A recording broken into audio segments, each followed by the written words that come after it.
السلام علیکم ورحمۃ اللہ وبرکاتہ۔ الحمد للہ رب العالمین والصلاة والسلام علی سید الانبیاء والمرسلین وعلی آلہ وصحبہ اجمعین ومن تبعہم بإحسان الی یوم الدین، اما بعد۔ محترم ناظرین، سیرت صحابہ کے موضوع پر اب تک آپ نے 4 ایپیسوڈ میں تقریباً 8 صحابہ کرام کی سیرت اور ان کے حالات زندگی کو سنا ہے۔ آج انشاءاللہ 5ویں ایپیسوڈ میں ہم اللہ کے رسول صلی اللہ علیہ وسلم کے 2 عظیم صحابہ حضرت حذیفہ ابن یمان اور حضرت معاذ ابن جبل رضی اللہ تعالی عنہما، ان دونوں صحابہ کرام کی سیرت آپ کے سامنے بیان کریں گے۔ تو آئیے شروع کرتے ہیں۔ سب سے پہلے حضرت حذیفہ ابن یمان بڑے عظیم صحابی ہیں، بڑے جلیل القدر صحابی ہیں۔ ان کو صاحب و سر رسول اللہ، اللہ کے رسول کے کا رازدار بھی کہا جاتا ہے۔ اللہ کے رسول صلی اللہ علیہ وسلم نے مدینہ میں موجود تمام منافقین کے نام ان کو بتائے تھے۔ ان کا یہ مقام اور درجہ تھا کہ حضرت عمر فاروق رضی اللہ تعالیٰ عنہ جب کسی کی جنازے کی نماز پڑھاتے تھے تو یہ دیکھتے تھے کہ اس نمازیوں کے اندر حضرت حذیفہ موجود ہیں کہ نہیں۔ اگر حضرت حذیفہ موجود نہیں رہتے تھے تو حضرت عمر یہ سمجھ جاتے تھے کہ یہ کسی منافق کا جنازہ ہے، مسلمان ہوتا تو حضرت حذیفہ ضرور شامل ہوتے۔ تو حضرت حذیفہ کون ہیں؟ آئیے ان کا سب سے پہلے نام اور نسب دیکھتے ہیں۔ حذیفہ ابن حسل، ان کے والد کا نام حسل تھا یا حسیل تھا، بن جابر بن عمر بن ربیہ بن جروح بن الحارث بن مازن بن قطیہ بن عبس بن بغیز بن ریس بن غطفان بن سعد بن قیس عیلان بن مدر بن نزار بن معد بن عدنان۔ آپ کا تعلق مکے کے مشہور قبیلے بنو غطفان کی شاخ بنو عبس سے تھا۔ آپ کے والد بھی صحابی ہیں۔ دور جاہلیت میں آپ کے والد یمان کے ذریعے ان کے ہاتھوں ایک آدمی قتل ہو گیا تھا، تو پھر انہوں نے مدینہ جا کر کے پناہ لی تھی۔ بنو عبد الاشہل جو قبیلہ تھا مدینہ کے اندر، اس قبیلے میں جا کر کے انہوں نے پناہ لی تھی، اور پھر ان لوگوں نے ان کا نام یمان رکھ دیا، چونکہ وہ اتنا گھل مل گئے ان لوگوں کے ساتھ کہ ان کا نام یمان رکھ دیا۔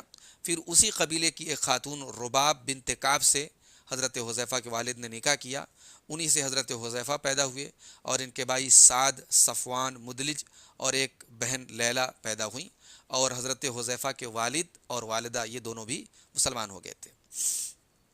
اللہ کے رسول صلی اللہ علیہ وسلم کے پاس جب مدینہ کے کچھ لوگ ہجرت کے پہلے 2 مرتبہ میں جو بیعت ہوئی تھی مینا کے پاس ایک گھاٹی میں، جس کو بیعت عقبہ کہا جاتا ہے، اور 2 بار بیعت ہوئی تھی، پہلی بیعت کو بیعت عقبہ اولا اور دوسری کو بیعت عقبہ ثانیہ کہا جاتا ہے، تو انہی لوگوں کے ساتھ حضرت حذیفہ کے جو والد تھے یمان، وہ بھی مسلمان ہو گئے تھے۔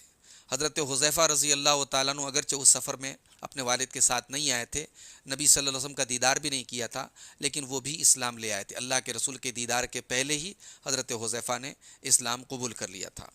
جب اللہ کے رسول صلی اللہ علیہ وسلم مدینہ پہنچے تو حضرت حذیفہ نے اللہ کے رسول سے پوچھا کہ اللہ کے رسول، میرا شمار مہاجرین میں ہوگا یا انصار میں ہوگا؟ تو پیارے نبی صلی اللہ علیہ وسلم فرمایا کہ انت یا حذیفہ من المہاجرین والانصار، کہ اے حذیفہ تم مہاجرین میں سے بھی ہو اور تم انصار میں سے بھی ہو۔ حضرت حذیفہ رضی اللہ تعالیٰ عنہ اللہ کے رسول کے بہت قریب رہتے تھے، اور اللہ کے رسول صلی اللہ علیہ وسلم نے بڑی خاص باتیں اور بڑی راز کی باتیں بتاتے تھے انہیں، اسی لیے صحابہ کرام میں عموماً حضرت حذیفہ کو یعنی بڑی اہمیت کی نظر سے دیکھا جاتا تھا، اور یہ مانا جاتا تھا کہ یہ اللہ کے رسول کی بہت ساری پرائیویٹ باتیں جانتے ہیں، راز کی باتیں جانتے ہیں۔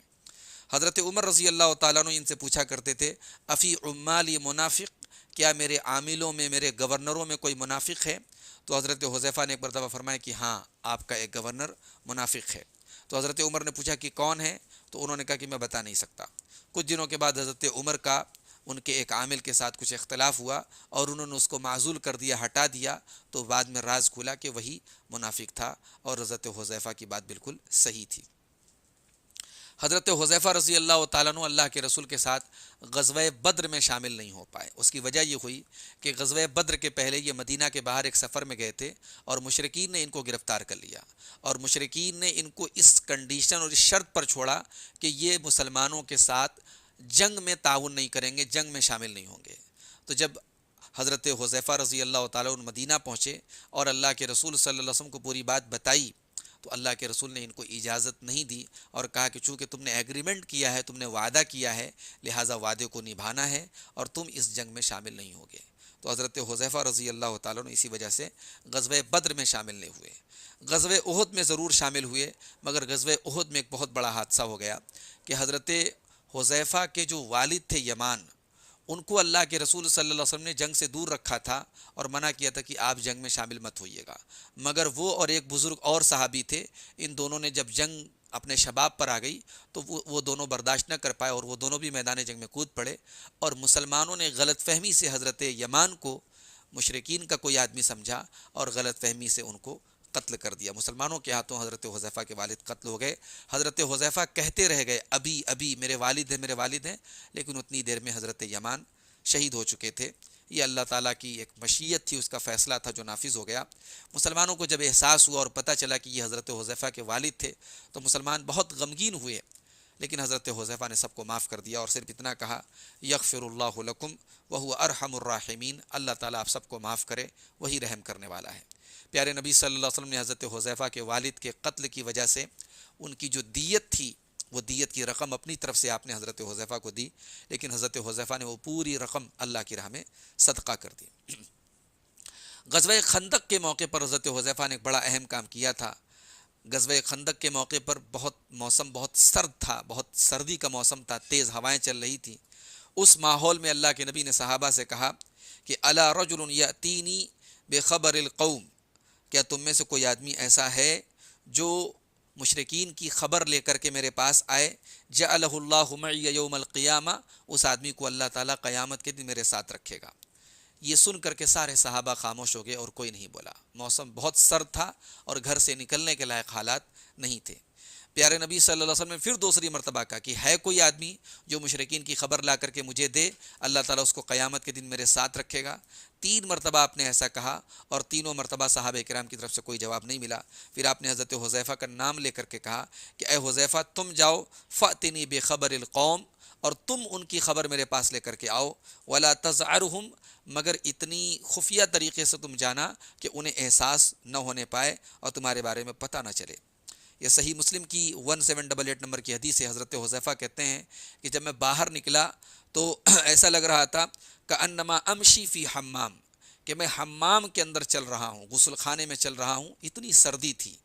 اور جب میں گیا تو میں نے ان کی ساری دشمنوں کی جو ایکٹیویٹی تھی، جو خبر تھی، وہ میں نے دیکھی اور وہ لا کر کے میں نے اللہ کے رسول کو دی۔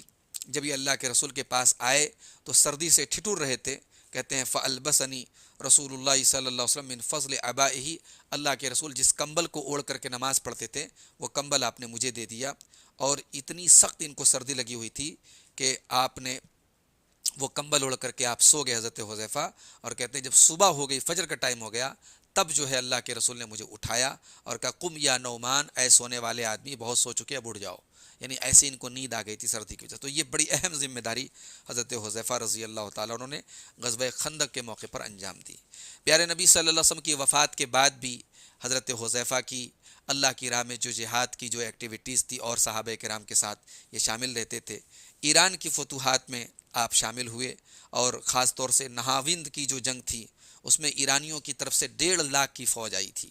حضرت عمر رضی اللہ تعالیٰ عنہ نے اس فوج میں مسلمانوں کے لشکر کا کمانڈر حضرت نعمان ابن مقرن کو بنایا تھا، اور پھر حضرت حذیفہ کو خط لکھ کر کے حضرت عمر نے کہا کہ آپ کوفہ سے ایک فوج کی ٹکڑی لے کر کے اس جنگ میں پہنچیے اور حضرت نعمان کی مدد کیجیے۔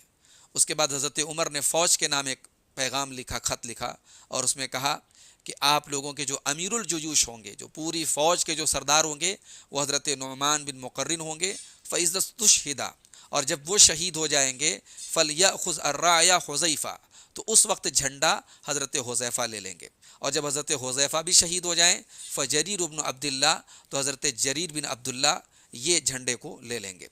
جنگ پورے گھمسان کی ہوئی اور حضرت نعمان ابن مقرن شہید ہو گئے، لیکن ان کا جھنڈا گرنے سے پہلے ہی حضرت حذیفہ رضی اللہ تعالیٰ نے جھنڈا سنبھال لیا اور پوری فوج کو حکم دیا کہ خبردار حضرت نعمان کی شہادت کی خبر پھیلنے نہ پائے۔ اور اس کے بعد حضرت حذیفہ رضی اللہ تعالیٰ نے اسی حکمت کے ساتھ جنگ لڑی کہ 30,000 مسلمان 1.5 لاکھ ایرانیوں کے اوپر غالب آ گئے، اور حضرت حذیفہ یہ کہہ کر کے فوج پر ٹوٹ پڑے، اللہ اکبر صدق وعدہ، اللہ اکبر نصر جندہ، اللہ سب سے بڑا ہے جو اپنا وعدہ پورا کرتا ہے، اور اللہ سب سے بڑا ہے جس نے اپنے لشکر کی مدد کی۔ یہ کہہ کر کے حضرت حذیفہ کود پڑے اور پھر مسلمانوں کو پکار کر کے کہا کہ یا اتباع محمد، اے محمد کے ماننے والو، ہا ہی ازی جنان اللہ تتحیع لاستقبالکم، دیکھو یہ اللہ کی جنت ہے جو تمہارے استقبال کے لیے تیار ہے، فلا تطیلوا علیہ الانتظار، تو انتظار مت کرو۔ اور یہ کہہ کر کے حضرت حذیفہ رضی اللہ تعالیٰ عنہ نے پوری فوج کے اندر ایک جوش اور جذبہ بھر دیا اور ایرانیوں کو زبردست شکست ہوئی۔ حضرت حذیفہ کے ذریعے ایران کے بڑے بڑے جو شہر تھے، ہمدان تھا، رے تھا، اور اسی طریقے سے دینور تھا، یہ تمام کے تمام علاقے حضرت حذیفہ کے ہاتھوں فتح ہوئے، اور اس کے بعد حضرت عمر فاروق نے آپ کو مدائن کا گورنر بنایا۔ حضرت حذیفہ جب مدائن کے گورنر بن کر کے مدائن پہنچے تو ایک معمولی سے گدھے پر سوار تھے اور بالکل سادہ اور معمولی لباس پہن کر کے وہ داخل ہوئے۔ وہاں پورے جو اکابر لوگ تھے، وہاں کے مدائن کے بڑے بڑے جو لوگ تھے، وہ اپنے نئے گورنر کے استقبال کے لیے کھڑے تھے، اور حضرت حذیفہ ان کے سامنے سے گزر گئے، انہیں پتہ بھی نہیں چلا۔ بعد میں انہیں کسی نے بتایا کہ ابھی جو گدھے پر سوار ہو کر کے گئے تھے وہی آپ کے گورنر تھے۔ حضرت حذیفہ رضی اللہ تعالیٰ عنہ نے مدائن پہنچ کر کے تمام مسلمانوں کو اور تمام اہل مدائن کو جمع کیا اور حضرت عمر فاروق کا پیغام پڑھ کے سنایا، جس میں یہ لکھا تھا کہ حذیفہ ابن یمان تمہارے امیر مقرر کیے جاتے ہیں، ان کا حکم سنو اور ان کی اطاعت کرو، اور جو طلب کریں وہ تم ان کو دو۔ چاروں طرف سے آوازیں بلند ہوئیں کہ اے امیر، اے ہمارے گورنر، آپ کی جو بھی ضرورت ہو آپ ہم سے مانگیں، ہم آپ کو دیں گے۔ حضرت حذیفہ نے کہا کہ مجھے صرف اپنے پیٹ بھرنے کے لیے کھانا اور اپنے گدھے کے لیے چارہ چاہیے، اس سے زیادہ مجھے کچھ نہیں چاہیے۔ تو بڑی سادگی کی اور بڑی فقر و فاقہ کی زندگی حضرت حذیفہ رضی اللہ تعالیٰ عنہ نے گزاری ہے۔ اور پیارے نبی صلی اللہ علیہ وسلم سے حضرت حذیفہ عموماً فتنوں کے بارے میں سوال کرتے تھے، یعنی اللہ کے رسول سے پوچھا کرتے تھے کہ آپ کے بعد کون کون سی آزمائش کے دن آئیں گے، کون کون سے فتنے آئیں گے۔ اس قسم کے سوال حضرت حذیفہ بکثرت کرتے تھے، زیادہ کرتے تھے۔ چنانچہ صحیح بخاری کی 3606 اور صحیح مسلم کی 1847 نمبر کی حدیث ہے، حضرت حذیفہ کہتے ہیں کان الناس یسألون رسول اللہ صلی اللہ علیہ وسلم عن الخیر، کہ لوگ اللہ کے رسول سے بھلائی کے بارے میں پوچھتے تھے اور میں برائی کے بارے میں پوچھتا تھا، مخافۃ ان یدرکنی، اس ڈر سے کہ کہیں برائی مجھے نہ پہنچ جائے، برائی مجھے لاحق نہ ہو جائے۔ برائی سے بچنے کے لیے میں عام طور سے برائی اور فتنے کے بارے میں آپ سے سوال کرتا تھا۔ فقلت یا رسول اللہ، ایک مرتبہ میں نے کہا کہ اے اللہ کے رسول، انا کنا فی جاہلیت و شر، اے اللہ کے رسول آپ کے آنے کے پہلے ہم دور جاہلیت میں تھے، برائی کے حالات میں تھے، پھر اللہ تعالیٰ نے اسلام کے ذریعے بھلائی سے ہمیں نوازا، تو کیا اس بھلائی کے بعد بھی کوئی شر آنے والا ہے، کوئی برائی آنے والی ہے؟ پیارے نبی نے فرمایا کہ ہاں۔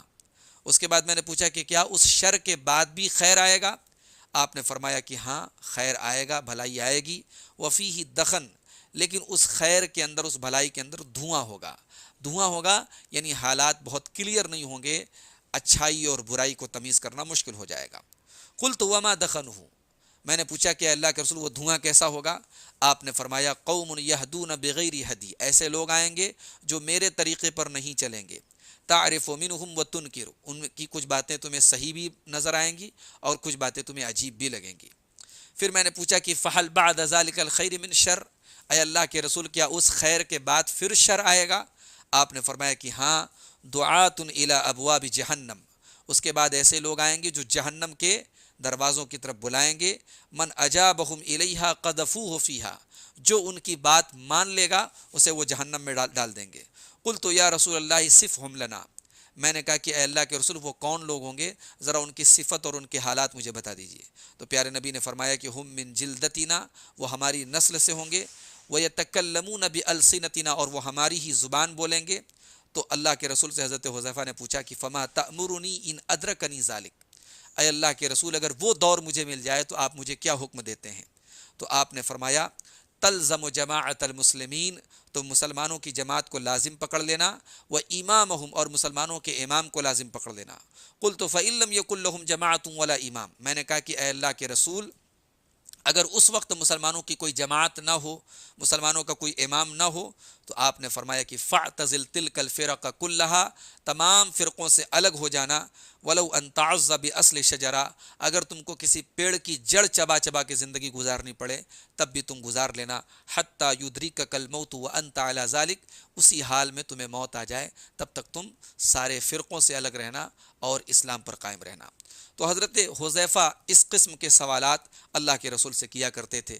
اللہ کے رسول کی اتنی خدمت کرتے تھے حضرت حذیفہ کہ ان کی والدہ نے ایک مرتبہ یہ محسوس کیا کہ یہ اللہ کے رسول کے پاس کم جا رہے ہیں، تو والدہ نے ان سے سوال کیا۔ چنانچہ ترمذی کی 3781 نمبر کی حدیث ہے، حضرت حذیفہ کہتے ہیں کہ میری ماں نے مجھ سے پوچھا کہ متی عہدک، اللہ کے رسول سے تم کب ملے ہو؟ تو میں نے کہا کہ ما لی بہی احد منذ کذا و کذا، اتنے دن سے میری ملاقات نہیں ہوئی ہے۔ فنالت منی، تو میری والدہ نے مجھے بہت برا بھلا کہا۔ فقلت لها، تو میں نے اپنی والدہ سے کہا دعینی آت النبی صلی اللہ علیہ وسلم، امی جان مجھے جانے دیجئے، میں اللہ کے نبی کے پاس جاتا ہوں اور آپ کے ساتھ مغرب کی نماز پڑھتا ہوں، اور آپ سے جا کر کے میں گزارش کرتا ہوں کہ آپ میرے لیے اور میری والدہ کے لیے مغفرت کی دعا کر دیں۔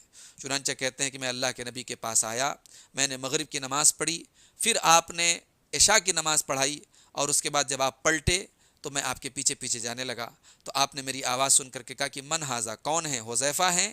تو میں نے کہا کہ ہاں اے اللہ کے رسول میں ہوں۔ تو آپ نے پوچھا کہ حذیفہ کیا بات ہے، ما حاجتک، کیا ضرورت ہے؟ غفر اللہ لک ولامک، ان سے پوچھنے کے پہلے ہی اللہ کے رسول نے کہہ دیا کہ حذیفہ اللہ تمہاری مغفرت کرے اور تمہاری والدہ کی مغفرت کرے۔ تو یہ حضرت حذیفہ رضی اللہ تعالیٰ عنہ ہیں۔ حضرت عمر فاروق کی نظر میں ان کا کتنا اونچا مقام تھا، اس سے اندازہ لگائیں کہ حضرت عمر نے ایک مرتبہ چند لوگوں کے بیچ میں بیٹھے تھے، حضرت عمر نے کہا تمنو، آپ لوگوں کی وش کیا ہے، آپ لوگوں کی زندگی کی تمنا اور آرزو کیا ہے؟ تو اس میں سے کئی لوگوں نے یہ تمنا کی کہ ہمارے پاس گھر بھر کے سونے چاندی ہو اور جواہرات ہوں اور ہم وہ سب اللہ کی راہ میں خرچ کر دیں۔ تو حضرت عمر نے کہا لیکنی اتمنا رجالا، لیکن میری آرزو یہ ہے، میری تمنا یہ ہے کہ میرے پاس ابو عبیدہ کے جیسے، معاذ ابن جبل کے جیسے اور حذیفہ ابن یمان کے جیسے لوگ ہوں، اور میں ان کو اللہ کے دین کے کام میں لگا دوں، اللہ کی اطاعت کے کام میں لگا دوں۔ حضرت حذیفہ رضی اللہ تعالیٰ عنہ سن 36 ہجری میں مدائن میں آپ کی وفات ہوتی ہے۔ جب آپ کی موت کا وقت آیا تو آپ بے حد گھبرائے ہوئے تھے اور رو رہے تھے۔ پوچھا گیا کیوں رو رہے ہیں اتنا؟ تو آپ نے فرمایا کہ ما ابکی اسفا علی الدنیا، میں دنیا کے چھوٹنے کا غم نہیں ہے، دنیا کے جانے کا غم نہیں ہے، موت تو مجھے پسند ہے، محبوب ہے، ولیکنی لا ادری علی ما اقدم، لیکن مجھے یہ پتہ نہیں کہ میرا آگے چل کے حال کیا ہوگا، علی رضن ام علی سخط، میرا رب مجھ سے راضی ہوگا یا میرا رب مجھ سے ناراض ہوگا، یہ ڈر ہے جو مجھے چین سے بیٹھنے نہیں دے رہا ہے۔ آپ کے دوست و احباب آپ کے لیے کفن کا نیا کپڑا لے کر کے آئے، تو آپ نے پوچھا کہ یہ کیا ہے؟ تو کہا گیا کہ یہ کفن ہے۔ تو آپ نے فرمایا کہ انما یکفینی لفافتان بیضاوان، مجھے اس کپڑے میں کفنانے کی ضرورت نہیں ہے، مجھے بس 2 سفید کپڑوں میں کفنا دینا، لیس فیہا قمیص، جس کے اندر کوئی کرتا نہ ہو، فانی لن اترک فی القبر الا قلیلا، اس لیے کہ قبر میں مجھے زیادہ دیر تک نہیں رہنا ہے، اس کپڑے میں، اس کفن میں مجھے زیادہ دیر تک نہیں رہنا ہے، حتی ابدل خیرا منہما او شر منہما، تھوڑی ہی دیر کے بعد یا تو اس کفن سے بہتر مجھے لباس مل جائے گا یا اس سے برا میرا حال ہوگا، تو جو ہوگا وہ ہو جائے گا، لہٰذا مجھے نئے کپڑے میں کفنانے کی ضرورت نہیں ہے۔ حضرت عثمان غنی کی شہادت کے تقریباً 40 دن کے بعد آپ کی وفات ہوئی۔ ناظرین، یہ تھے حضرت حذیفہ ابن یمان۔ آج کے اس ایپیسوڈ میں جو دوسرا نام ہمارے سامنے ہے وہ صحابی رسول حضرت معاذ ابن جبل کا ہے۔ معاذ ابن جبل کا تعلق مدینہ سے ہے، آپ قبیلہ خزرج سے، انصار کا جو قبیلہ تھا اس سے آپ کا تعلق ہے۔ آپ کا پورا نام ہے ابو عبد الرحمن معاذ ابن جبل ابن عمرو۔ آپ ہجرت سے تقریباً 18 سال پہلے پیدا ہوئے، اور 18 سال کی عمر میں جب آپ کی داڑھی کے بھی بال بھی نہیں آئے تھے تبھی آپ نے اسلام قبول کر لیا تھا، اور اسلام قبول کرنے کے بعد آپ نے حضرت ثعلبہ ابن انما اور عبداللہ ابن انیس کے ساتھ مل کر کے بنو سلمہ کے بتوں کو توڑا تھا۔ جب اللہ کے نبی صلی اللہ علیہ وسلم مدینہ ہجرت کر کے آئے تو آپ نے حضرت عبداللہ ابن مسعود اور حضرت معاذ ابن جبل کے درمیان بھائی چارہ کرایا تھا۔ آپ جنگ بدر میں اور تمام غزوات میں شامل ہوئے تھے۔ سن 8 ہجری میں جب اللہ کے نبی فتح مکہ کے لیے جانے لگے تو آپ نے مکہ میں اپنا جانشین حضرت عتاب بن اسید کو بنایا تھا، اور حضرت معاذ ابن جبل کو مقرر کیا تھا کہ وہ لوگوں کو قرآن پڑھائیں اور دین کے مسائل اس دوران سکھاتے رہیں۔ ایک مرتبہ اللہ کے نبی نے حضرت معاذ ابن جبل کو یمن کا گورنر بنا کر کے، یمن کا عامل بنا کر کے بھیجا۔ مسند احمد کی 22,052 نمبر کی حدیث ہے، جب اللہ کے رسول کو یمن کی طرف بھیجنے لگے تو یہ سواری پر سوار تھے، اور اللہ کے رسول ان کی سواری کے نیچے چل رہے تھے ان کے ساتھ ساتھ، اور انہیں وصیتیں کر رہے تھے، انہیں خاص خاص باتیں بتا رہے تھے۔ اس کے بعد اللہ کے نبی نے فرمایا کہ یا معاذ انک عسى ان لا تلقانی بعد عامی ھذا، اے معاذ ہو سکتا ہے کہ اس سال کے بعد تمہاری ملاقات مجھ سے نہ ہو پائے، وَلَعَلَّكَ أَن تَمُرَّ بِمَسْجِدِي هَذَا وَقَبْرِي، اور ہو سکتا ہے کہ آئندہ سال جب تم آؤ تو میری مسجد کے ساتھ ساتھ تمہارا گزر میری قبر کے پاس سے ہو۔ اتنا سننا تھا کہ اللہ کے رسول کی جدائی کے بارے میں سوچ کر کے حضرت معاذ زار و قطار رونے لگے۔ پھر اللہ کے نبی صلی اللہ علیہ وسلم نے اپنا چہرہ مدینہ کی طرف موڑا اور آپ نے فرمایا ان اول الناس بی المتقون من کانوا وحیث کانوا، سب سے زیادہ میرے قریب رہنے والے اور میرے چاہنے والے وہ ہوں گے جو متقی ہوں گے، چاہے وہ کہیں بھی رہیں اور وہ کہیں کے بھی رہنے والے ہوں، کوئی بھی ہوں اور کہیں کے بھی رہنے والے ہوں، سب سے زیادہ میرے قریب وہ لوگ رہیں گے۔ اللہ کے نبی کی وفات کے بعد حضرت معاذ ابن جبل یمن سے مدینہ آئے۔ اس وقت تک اللہ کے رسول کی وفات ہو چکی تھی۔ اس کے بعد آپ ملک شام چلے گئے اور اسلامی فتوحات میں آپ نے حصہ لیا۔ جنگ یرموک میں آپ نے بڑا اہم رول ادا کیا۔ آپ ان صحابہ کرام میں سے تھے جنہوں نے قرآن کو جمع کیا تھا۔ حضرت محمد ابن کعب القرظی کہتے ہیں کہ انصار میں سے 5 صحابہ کرام نے اللہ کے نبی کے دور میں قرآن کو جمع کیا تھا: معاذ ابن جبل، عبادہ ابن صامت، ابی بن کعب، ابو ایوب انصاری اور ابو درداء۔ حضرت عمر فاروق کے دور میں ملک شام کے گورنر یزید بن ابی سفیان تھے، حضرت معاویہ کے بھائی۔ تو انہوں نے حضرت عمر کو خط لکھا کہ ان اہل الشام کثیر، ملک شام میں مسلمانوں کی ایک بڑی تعداد ہے، وقد احتاجوا الی من یعلمهم القرآن ویفقہهم، اور انہیں ایسے انسان کی ضرورت ہے جو ان کو قرآن سکھائے اور دین کے بارے میں سمجھائے، تو مجھے 3 اہم لوگوں کے ذریعے میری مدد کیجیے۔ تو حضرت عمر فاروق رضی اللہ تعالیٰ عنہ نے حضرت معاذ بن جبل کو، حضرت عبادہ کو اور حضرت ابو درداء کو بھیجا تھا۔ جب ملک شام میں طاعون امواس پھیلا اور حضرت ابو عبیدہ ابن جراح اسی طاعون امواس میں انتقال کر گئے، تو انہوں نے اپنا جانشین حضرت معاذ ابن جبل کو بنایا تھا۔ لیکن حضرت معاذ ابن جبل کی پہلے 2 بیویاں انتقال کر گئیں اسی طاعون میں، پھر 2 بیٹے انتقال کر گئے، اور پھر حضرت معاذ بھی اسی طاعون کی بیماری میں انتقال کر گئے۔ اس وقت ان کی عمر 33 یا 34 سال کی تھی۔ حضرت معاذ ابن جبل کے بارے میں ایک بڑی اہم فضیلت ان کی یہ ہے کہ اللہ کے رسول صلی اللہ علیہ وسلم نے چند صحابہ کرام سے قرآن سیکھنے کا حکم دیا تھا، ان میں حضرت معاذ بھی شامل تھے۔ چنانچہ صحیح بخاری کی 3808 اور صحیح مسلم کی 2464 نمبر کی حدیث ہے، آپ نے فرمایا خذوا القرآن من 4، قرآن 4 لوگوں سے سیکھو۔ من عبداللہ ابن مسعود، عبداللہ ابن مسعود سے، اور سب سے پہلے انہی کا نام لیا آپ نے، پھر فرمایا کہ سالم جو ابو حذیفہ کے غلام ہیں، اور معاذ ابن جبل سے، اور ابی بن کعب سے۔ حضرت معاذ ابن جبل کی ایک فضیلت یہ بھی ہے کہ اللہ کے رسول نے اپنی امت میں حلال و حرام کا سب سے زیادہ علم رکھنے والا ان کو قرار دیا۔ چنانچہ ترمذی کی 3790 نمبر کی حدیث ہے، اللہ کے پیارے نبی فرماتے ہیں کہ ارحم امتی بامتی ابو بکر، میری امت کے اوپر سب سے زیادہ رحم کرنے والے ابو بکر ہیں، اور اللہ کے دین کے معاملے میں سب سے سخت عمر ہیں، اور سب سے سچی حیا والے عثمان ہیں۔ وَأَعْلَمُهُمْ بِالْحَلَالِ وَالْحَرَامِ معاذ، اور حلال و حرام کا سب سے زیادہ علم رکھنے والے معاذ ابن جبل ہیں، اور فرائض کا علم سب سے زیادہ رکھنے والے زید بن ثابت ہیں، اور قرآن سب سے زیادہ پڑھنے والے ابی ہیں، اور ہر امت کا ایک امین ہوتا ہے، اور اس امت کے امین ابو عبیدہ ابن جراح رضی اللہ تعالی عنہ ہیں۔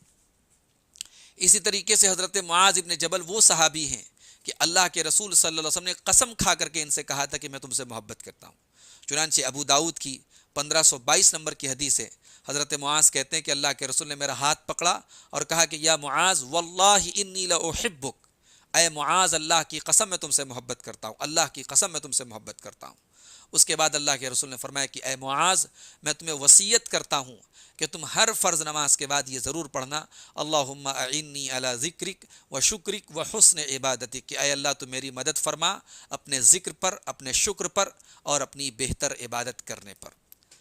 اسی طریقے سے حضرت معاذ بن جبل کبھی کبھی نماز پڑھاتے تھے اپنے محلے میں، اپنے قوم کے لوگوں کو، تو عشاء کی نماز میں اتنی طویل قرات کرتے تھے، سورہ بقرہ اور سورہ نساء شروع کر دیتے تھے کہ پیچھے مصلیوں کو کبھی کبھی تکلیف بھی ہوگی۔ ایک مرتبہ اللہ کے رسول کے پاس اس قسم کی شکایت پہنچی تو صحیح بخاری کی 705 اور صحیح مسلم کی 465 نمبر کی حدیث ہے، آپ نے فرمایا کہ یا معاذ افتان انتا، اے معاذ کیا تم لوگوں کو فتنے میں ڈال رہے ہو؟ آپ نے 3 مرتبہ یہ بات کہی۔ اس کے بعد آپ نے فرمایا کہ تم نے سبح اسم ربک الاعلی کیوں نہیں پڑھا دی؟ تم نے والشمس وضحاها کیوں نہیں پڑھا دی؟ تم نے واللیل اذا یغشی کیوں نہیں پڑھا دی؟ فإنه يصلي وراءك الكبير والضعيف وذو الحاجة، اے معاذ تمہارے پیچھے بڑے بوڑھے لوگ بھی پڑھتے ہیں، کمزور لوگ بھی پڑھتے ہیں، اور ضرورت مند مزدور پیشہ لوگ بھی پڑھتے ہیں، تو تم سب کا خیال رکھو، ہلکی نماز پڑھاؤ۔ حضرت معاذ بن جبل ان صحابہ کرام میں سے تھے جو پیارے نبی صلی اللہ علیہ وسلم کے دور میں فتویٰ دیتے تھے۔ چنانچہ حضرت سہل بن حسمہ کہتے ہیں کہ کان الذین یفتون علی عہد رسول اللہ صلی اللہ علیہ وسلم ثلاثۃ من المہاجرین، اللہ کے رسول کے دور میں مہاجرین میں سے 3 لوگ فتویٰ دیتے تھے، حضرت عمر، حضرت عثمان، حضرت علی۔ اور انصار میں سے کون 3 لوگ دیتے تھے؟ ابی بن کعب، معاذ بن جبل اور حضرت زید بن ثابت۔ اسی طریقے سے حضرت عمر فاروق حضرت معاذ کی بڑی قدر کرتے تھے۔ ایک مرتبہ حضرت عمر نے مقام جاویہ میں خطبہ دیا تھا ملک شام میں، تو وہاں آپ نے فرمایا تھا کہ من اراد الفقہ فلیأت معاذ بن جبل، کہ جو فقہ کا علم سیکھنا چاہتا ہے، جو دین کی سمجھ حاصل کرنا چاہتا ہے، وہ معاذ ابن جبل سے رابطہ قائم کرے، ان کے پاس آئے۔ ابو ادریس الخولانی کہتے ہیں، تابعین میں سے ہیں، کہتے ہیں کہ ایک مرتبہ میں حمص کی مسجد میں داخل ہوا تو میں نے دیکھا کہ صحابہ میں سے ایک 30 سال کا نوجوان ہے، اور میں نے دیکھا کہ 30 کے قریب بزرگ صحابہ ہیں، اور ان کے درمیان ایک نوجوان ہے، اکحل العینین، کہ سرمئی آنکھوں والے ہیں، براق الثنا یا چمکدار دانتوں والے ہیں، اور خاموشی کے ساتھ بیٹھے ہیں۔ اور قوم کے درمیان جب کسی مسئلے میں ڈاؤٹ پیدا ہوتا ہے تو لوگ ان کے پاس جاتے ہیں اور ان سے سوال کرتے ہیں۔ تو میں نے پوچھا کہ یہ نوجوان صحابی کون ہے؟ تو بتایا گیا کہ یہ معاذ ابن جبل ہیں۔ فوقعت محبتہ فی قلبی، تو حضرت ابو ادریس الخولانی کہتے ہیں کہ اس طریقے سے حضرت معاذ کی محبت میرے دل میں بیٹھ گئی۔ تو یہ معاذ ابن جبل رضی اللہ تعالیٰ عنہ ہے، بہت کم عمری میں آپ کا انتقال ہو گیا، مگر اپنے علم کی وجہ سے، اللہ کے رسول سے اپنی قربت کی وجہ سے ان کو ایک بڑا مقام صحابہ کرام کے درمیان حاصل تھا۔ ناظرین، ہمارا سیرت صحابہ کا یہ پروگرام اسی طریقے سے چلتا رہے گا انشاءاللہ۔ آگے کے ایپیسوڈ میں آپ مزید صحابہ کرام کے حالات دیکھیں گے۔ اللہ سے دعا ہے رب العالمین ہمیں صحابہ کرام کے نقش قدم پہ چلنے کی توفیق عطا فرمائے، ان کے جیسا علم دین کو سیکھنے کا جذبہ پیدا فرمائے، دین کے لیے قربانی کا جذبہ پیدا فرمائے، آمین۔ والسلام علیکم ورحمۃ اللہ وبرکاتہ۔